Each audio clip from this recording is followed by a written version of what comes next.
بسم اللہ الرحمن الرحیم نحمدہ ونصلی علی حبیبہ الکریم اما بعد فاعوذ باللہ من الشیطان الرجیم بسم اللہ الرحمن الرحیم قل بفضل اللہ وبرحمتہ فبذلک فلیفرحوا هو خیر مما یجمعون آمنت باللہ صدق اللہ العظیم۔ ناظرین، پروگرام ازالہ شبہات میں میں آپ کی خدمت میں حاضر ہوں۔ اس وقت میلاد النبی صلی اللہ علیہ وسلم کے موضوع پر میں گفتگو کر رہا ہوں، اور اس میں صرف یہ عرض کر رہا ہوں کہ میلاد النبی صلی اللہ علیہ وسلم کا منانا بدعت نہیں ہے، کیونکہ اس کی اصل قرآن حدیث میں موجود ہے۔ اور پچھلے پروگرام میں میں نے ان احادیث کا تذکرہ کیا تھا جن احادیث کے اندر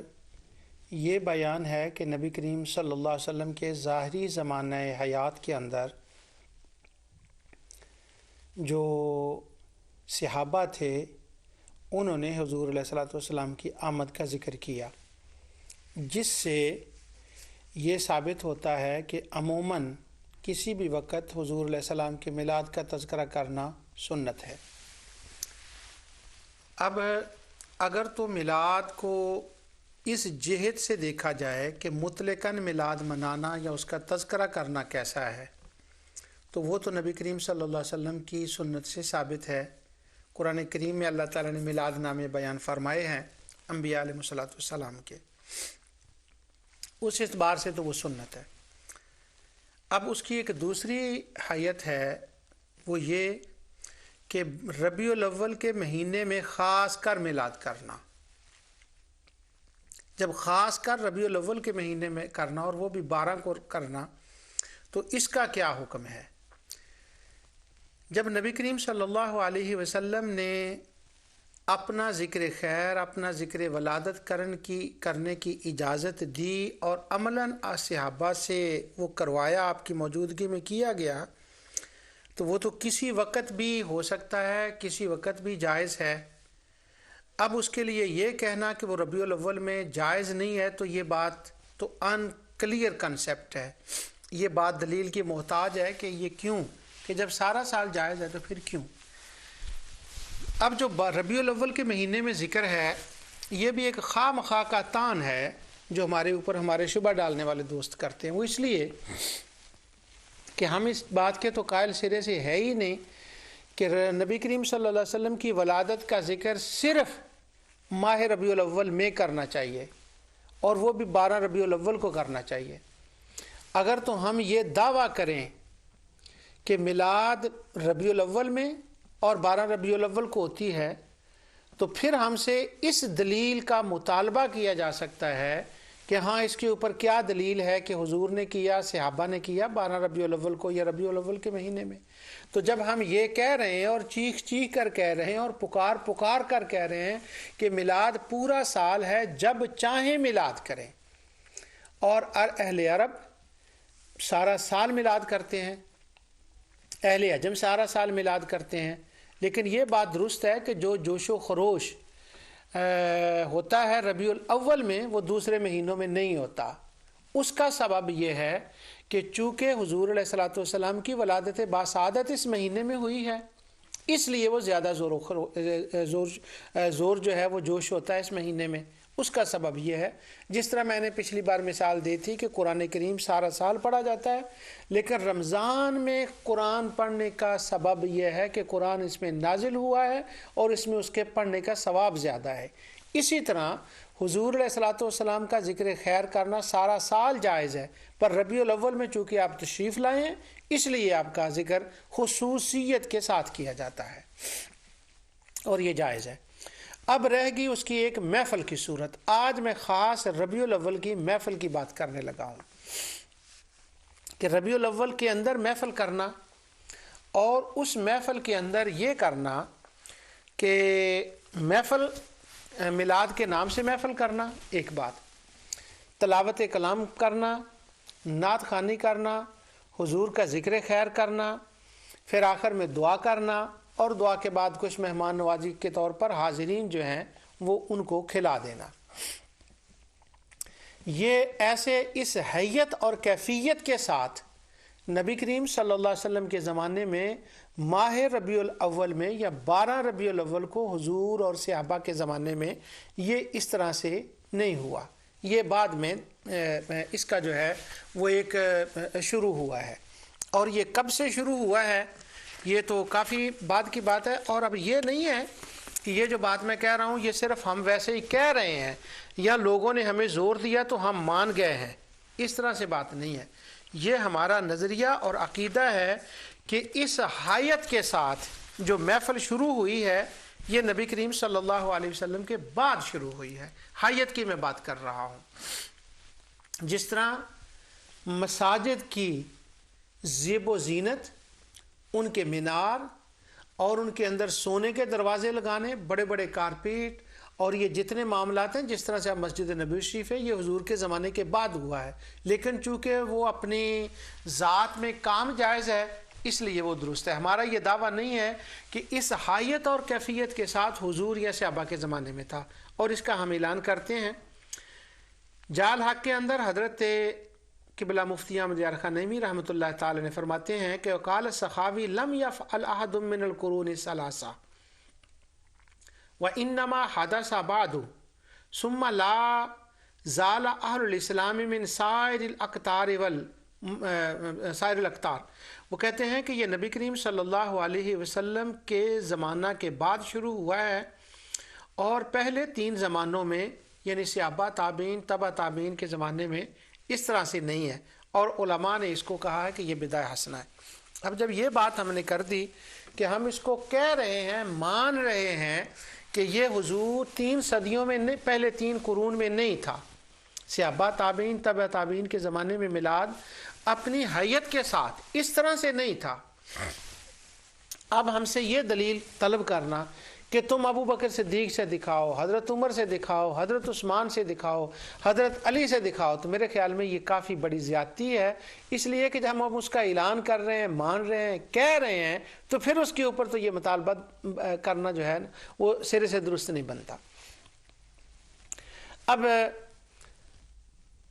اہل علم یہ کہتے ہیں کہ اس حیت اور کیفیت کے ساتھ ربیع الاول میں اور 12 ربیع الاول کو محفل کرنا، تلاوت، تقریر، کھانا، جو کچھ موجود ہو ایک خاص حیت کے ساتھ کرنا، یہ کب سے شروع ہوا ہے اللہ عالم، خدا بہتر جانتا ہے یہ کب سے شروع ہوا ہے. بعض لوگوں نے یہ کہا ہے کہ یہ 6 صدی کے اندر شروع ہوا ہے، یعنی نبی کریم صلی اللہ علیہ وسلم سے بہت عرصہ بعد. تو 6ویں صدی جو تھی اس کے اندر یہ شروع ہوا، بعض لوگوں کا یہ خیال ہے. لیکن یہ بات اس لیے درست نہیں ہے کہ اس سے قبل علامہ ابن الجوزی جو ہیں انہوں نے میلاد النبی صلی اللہ علیہ وسلم کی اس محفل کا ذکر کیا اور اس کی باقاعدہ دلیل دی، جس سے یہ ثابت ہوتا ہے کہ اگر 6 صدی میں یہ شروع ہوا تھا تو علامہ ابن الجوزی جو اس سے 100 سال پہلے لکھ رہے ہیں وہ اس کا تذکرہ کر رہے ہیں، تو اس کا مطلب ہوا کہ یہ اس زمانے میں تو نہ ہوا. میں آپ کو بات بالکل کلیئر کر دوں. لوگ یہ کہتے ہیں کہ 6 صدی کے آخر میں یعنی 7ویں صدی کے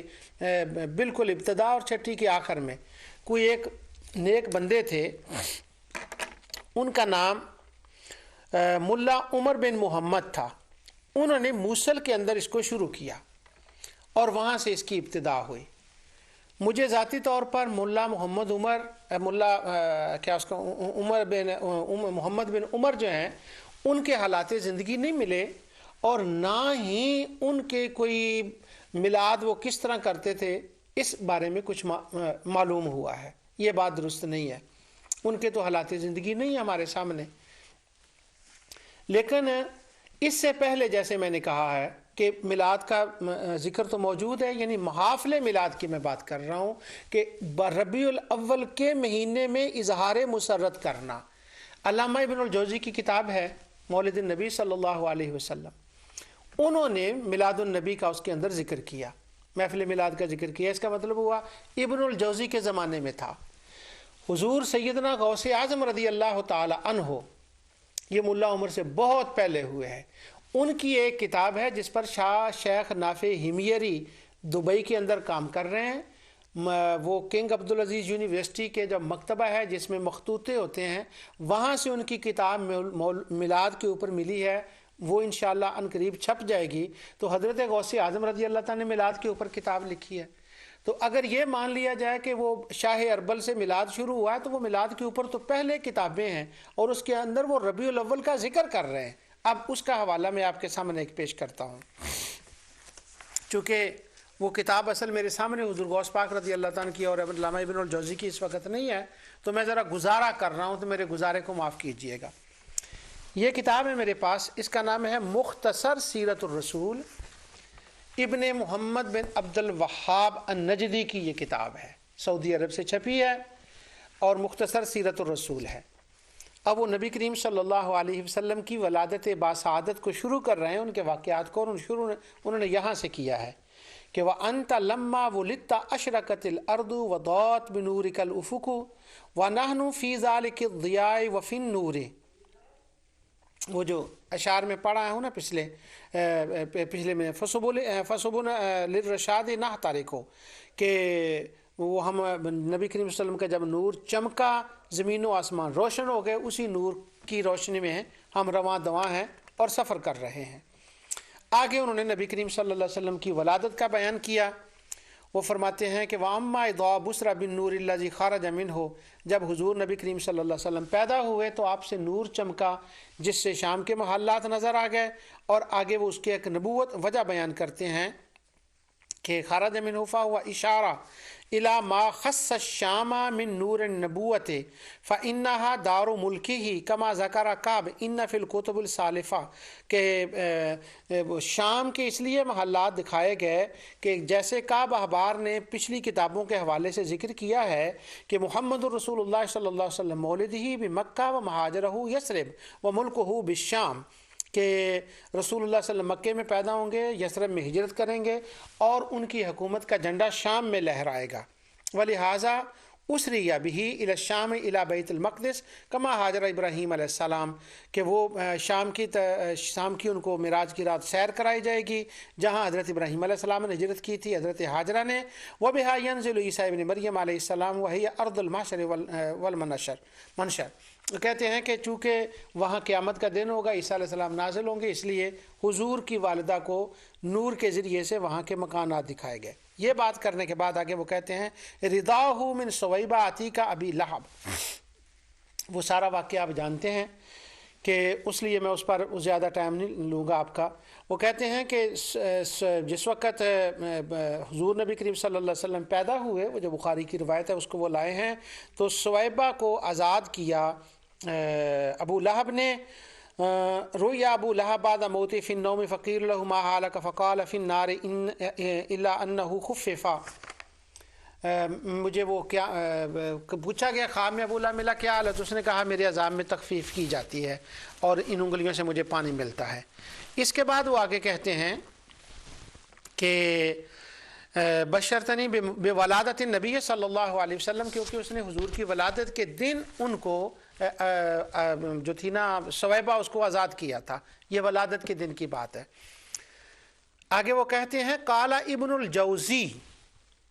فَإِذَا كَانَ هَذَا أَبُو لَهَبْ الْكَافِرُ الَّذِي نَزَلَ الْقُرْآنَ بِذَمِّهِ جوزی بفرحه لیلۃ مولد النبی صلی اللہ علیہ وسلم به فما حال المسلم المواحد من امته یسر بمولده وسویب مولد ابی لہب۔ اچھا آگے وہ کہتے ہیں کہ ابن الجوزی نے اس سے یہ استدلال کیا ہے کہ اگر کافر بندہ ابو لہب جس کی تردید میں قرآن کی آیتیں آئی ہیں، اگر وہ نبی کریم صلی اللہ علیہ وسلم کی ولادت کی خوشی میں کوئی کام کرے تو اس کا یہ حال ہے کہ اس کے عذاب میں تخفیف ہوتی ہے، تو اس مسلمان کا کیا حال ہوگا جو رسول اللہ صلی اللہ علیہ وسلم کی ولادت کے وقت خوشی کا اظہار کرے۔ یہاں ابن الجوزی کے بات میں اس لیے کر رہا ہوں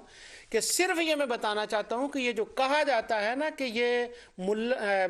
عمر بن محمد نے یہ میلاد شروع کیا موصل میں، یہ بات غلط ہے۔ اگر یہ بات ہوتی تو علامہ ابن الجوزی اس کے اوپر کیوں لکھتے، اور ان کی پوری کتاب ہے میلاد کے اوپر جو چھپی ہوئی ہے،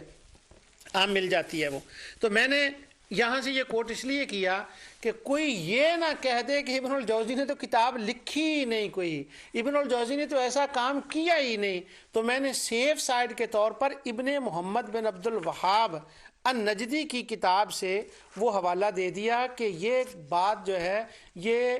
ابو شامہ کے سے بھی بہت پہلے کا میلاد شروع ہوا ہے۔ علامہ واقدی نے اس کے اوپر جن کا ولادت 130 صدی میں ہوا، انہوں نے اس کے اوپر کتاب لکھی ہے۔ لیکن اس سے میں یہ نہیں کہہ رہا کہ علامہ واقدی کے زمانے میں اس حیت کے مطابق محفل ہوتی تھی، لیکن ایک سوال میں ضرور چھوڑوں گا تمام نور ٹی وی کے ناظرین کے لیے، وہ یہ کہ ابن الجوزی نے میلاد کے اوپر رسالہ لکھا،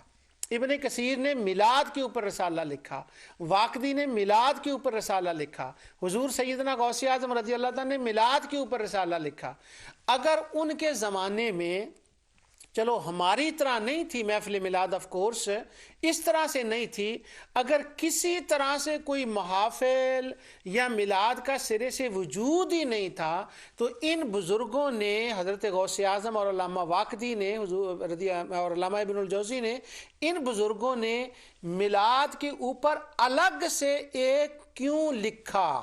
اس کی کیا ضرورت پیش آئی؟ کیونکہ سیرت النبی کی کتابوں میں تو ابتدا میں حضور کی ولادت کا ہر ایک نے لکھا ہے، احادیث کے اندر رہتے ہیں، انہوں نے الگ کیوں لکھا؟ اس کا ایک میں سبب بتاتا ہوں آپ کو۔ ہمارے زمانے میں میلاد کے اوپر الگ رسالے ہیں، معراج کے اوپر الگ رسالے ہیں، اور معراج کے اوپر وہی قرآن شریف کی آیات اور احادیث ہیں جو قرآن میں ہیں، حدیثوں میں ہیں، لیکن ان کو الگ کیوں کیا گیا؟ تاکہ لوگ جب محافل میں پڑھتے ہیں نا تو وہ آسانی سے اس سے وہ پڑھ کر بیان کر لیں۔ تو اسی طرح میلاد جو تھا اس پر جو الگ کتابیں لکھی گئیں، اگر سرے سے میلاد کا وجود ہی نہیں تھا تو الگ سے اس کے اوپر کتابیں کیوں تحریر کی گئیں؟ تو لہٰذا اس کا جو بیک گراؤنڈ ہے وہ اتنی میں نے آپ کو بتا دی کہ یہ نبی کریم صلی اللہ علیہ وسلم کے بعد کسی زمانے میں اس حیت کے ساتھ وجود میں آیا۔ اب وہ جب وہ وجود میں آیا تو اس کے اوپر ظاہر ہے کہ مطلقاً تو میلاد کا جواز تھا، جیسے میں نے حدیث میں کر دیا۔ اب جب علماء کے پاس آئی یہ بات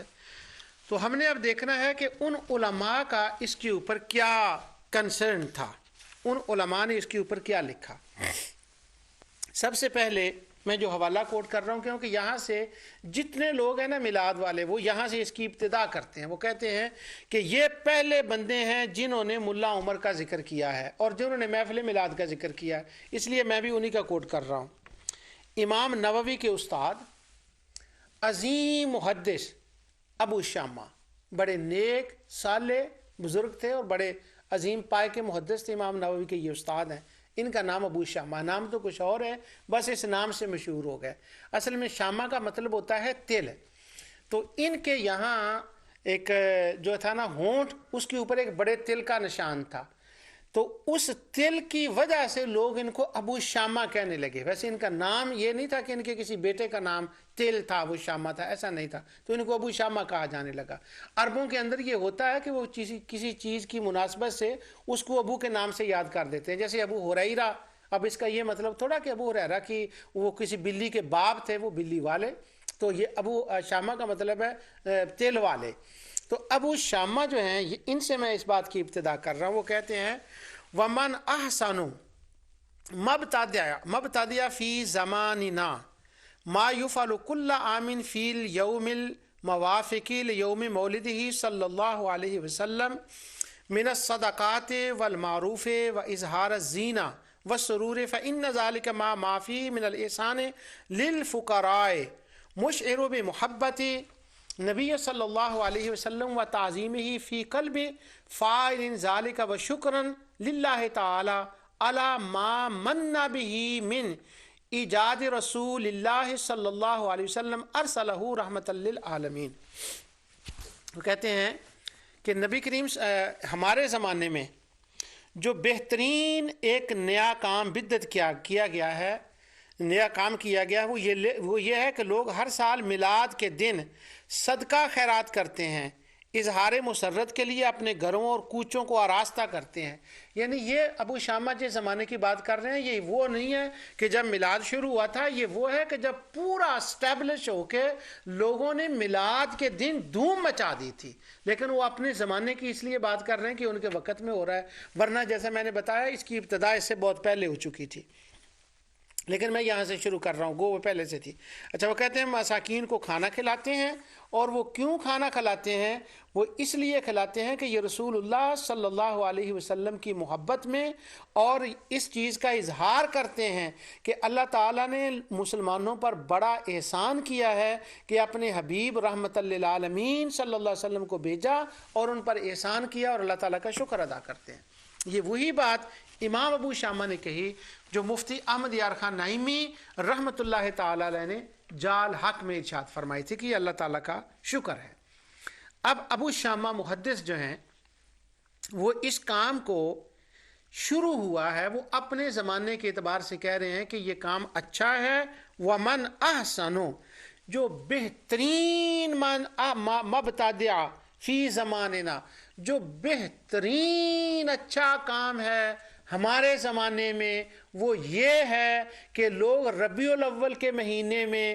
گلیوں کو سجاتے ہیں، کوچوں کو سجاتے ہیں، صدقہ خیرات کرتے ہیں، رب کا شکر کرتے ہیں، رب کا ذکر کرتے ہیں، اور اس کا شکر کرتے ہیں کہ اللہ تعالیٰ نے نبی کریم صلی اللہ علیہ وسلم کو ہمارے پاس بھیجا۔ اور یہ سارا کچھ کیوں ہوتا ہے؟ بے محبت النبی صلی اللہ علیہ وسلم و تعظیم ہی فی قلب فاعل ذالک و شکرا للہ تعالی علی ما من بہ من ایجاد رسول اللہ صلی اللہ علیہ وسلم ارسلہ رحمۃ للعالمین۔ یہ حضور کا احترام، حضور کا ادب اور حضور نبی کریم صلی اللہ علیہ وسلم کی محبت ہے جس کی وجہ سے وہ یہ کام کرتے ہیں۔ ایک عالم کا میں نے بتا دیا آپ کو، ابو شامہ کا۔ اب دوسرا سن لیں، ان کا تفصیل سے بیان تو میں آگے چل کر کروں گا، لیکن تھوڑا سا ان کا بیان کر دیتا ہوں میں۔ یہ ہے امام سخاوی۔ مجھے پتہ ہے امام سخاوی جو ہیں ان کو لوگ صوفی محدث کہتے ہیں،